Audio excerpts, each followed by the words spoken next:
Bonjour bien-aimés de le Seigneur, nous sommes arrivés mardi. Oh là là. Ce soir, nous avons notre direct avec le pasteur Alain. Je t'invite à être connecté. Nous allons passer des bons moments. Entre-temps, nous sommes en train de continuer ce thème, les origines de la peur. Nous avons vu que le premier homme qui a eu peur, c'est Adam, quand il a commis le péché. La peur a eu à prendre son origine avec Adam, dans ce sens, la peur paralysante, la peur qui te fait peur lorsque tu as commis quelque chose qui n'est pas bien, lorsque tu te retrouves devant l'inconnu et lorsque tu commences à paniquer. Mais ici, nous sommes en train de voir aussi qu'il y a une révérence où on dit la crainte du Seigneur est très importante. La crainte révérentielle. Ça, ce n'est pas une peur. Ça, c'est honorer Dieu. Ça, c'est donner à Dieu la place qui lui revient. Nous voyons ici dans les références bibliques que nous avons données la fois dernière, Josué chapitre 1, verset 9, où le Seigneur dit à Josué, à travers un ange, de ne pas avoir peur parce que Moïse était parti. Et nous avons aussi lu hier dans Matthieu comment les disciples étaient terrassés quand ils ont vu qu'il y avait une tempête qui rentrait dans leur barque. Donc, il y a beaucoup de situations que nous devons, qui nous amènent à avoir peur. C'est normal. C'est normal. Mais ce que nous sommes en train de vouloir voir, dans tout ce que nous sommes en train d'étudier, comment surmonter cette peur? Nous avons parlé hier de la peur de l'incertitude. Et ce matin, j'aimerais insister sur la peur comme conséquence du péché. La peur comme conséquence du péché. Genèse chapitre 3, verset 10 que nous avons lu hier, mais que nous voulons relire encore. Genèse chapitre 3, verset 10. C'est très important de comprendre comment nous pouvons créer des situations qui peuvent engendrer une peur dans nos vies.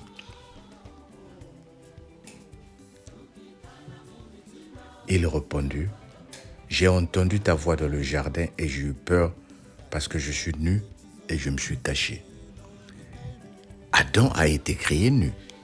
Adam vivait nu. Il n'avait aucune peur. Quand Dieu venait, il n'avait aucune peur. Mais cette fois-ci, parce qu'il n'a pas obéi à la voix du Seigneur, il a commencé à avoir peur. Aller à l'église, tu n'avais pas peur. Voir quelqu'un, tu n'avais pas peur.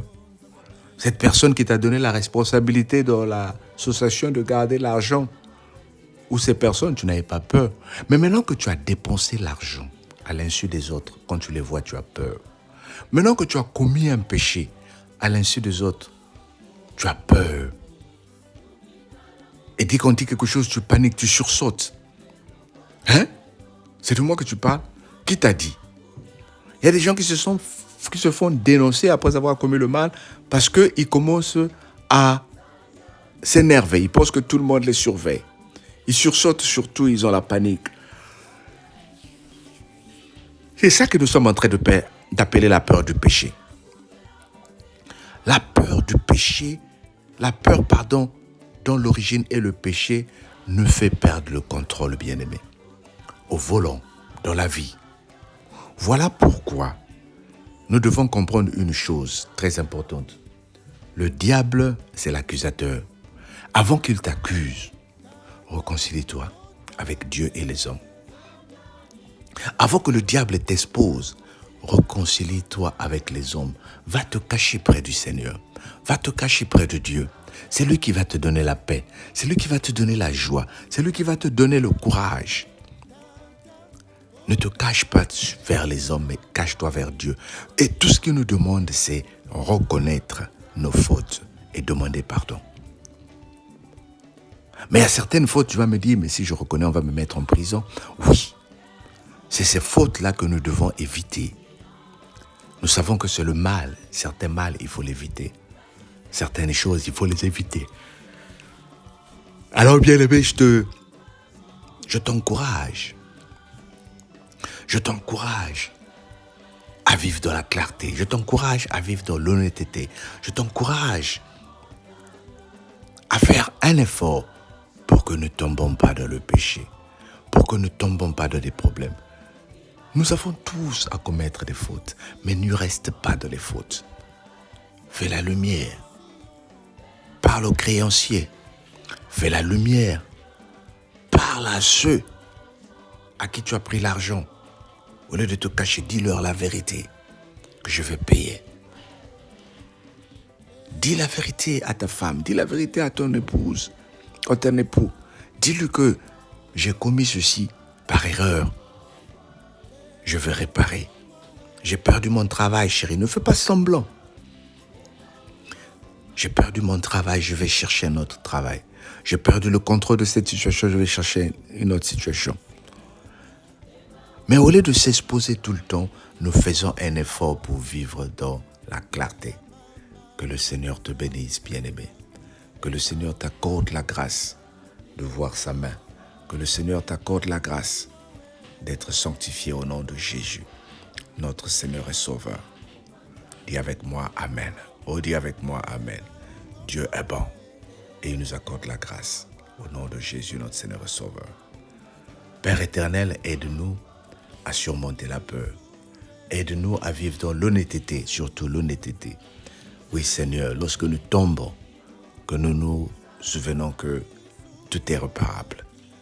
Seigneur, que ta grâce soit avec nous au nom de Jésus. Amen. Que le Seigneur te bénisse. N'oublie pas, ce soir, nous sommes connectés sur le direct sur TikTok, sur Facebook et sur YouTube, direct de la cellule de prière à la gloire de Dieu. Quand le direct commence, il n'est pas automatiquement sur YouTube, c'est sur Facebook, sur TikTok, c'est juste la parole de Dieu. Mais sur Facebook et YouTube, nous avons tout le culte. Alors sois connecté au nom de Jésus. Que le Seigneur te bénisse. Bye bye.